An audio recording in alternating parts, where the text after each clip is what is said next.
Hey darling, we're gonna go over how to use the Franklin balls to get into the top of your head.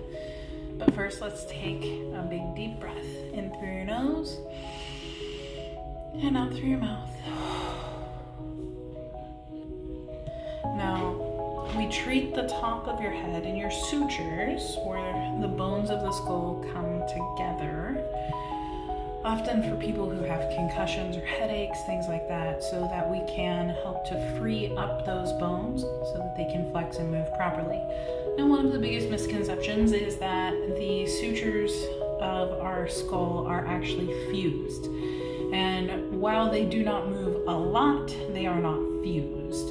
There are tiny channels of water and energy, fascial tissue, that allow for these bones to flex and move. Now, the amount they move is almost imperceivable, but they do move. Now, if you've had a concussion or a TBI, if you've been blown up, sometimes those sutures can get really stuck. You can do this by hand. I like to use a Franklin ball. You can use either size, the big or the small, whichever fits in your hands more comfortably. I'm going to use the little guy for this today. Now, if you come to the middle of your skull, you may find some tender points in here.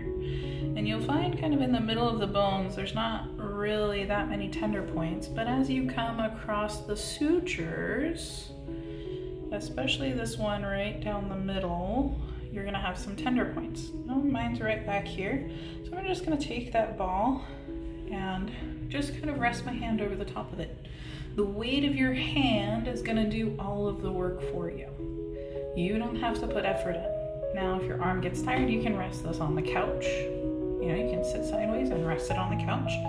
You can rest it on your desk, whatever it is that you need to do to make this more comfortable. Try to play with this. You're gonna hold each of these points. You can move this up and around and find other points in your head, right, that are sore. You're gonna hold each of these for no less than 3 minutes. And we do this so that the tissues can fully open. The longer you hold these things, the better. But 3 minutes is your minimum. Don't go below 3 minutes. Now, I look forward to seeing you next time. Try this out. Let me know in the comments what you think.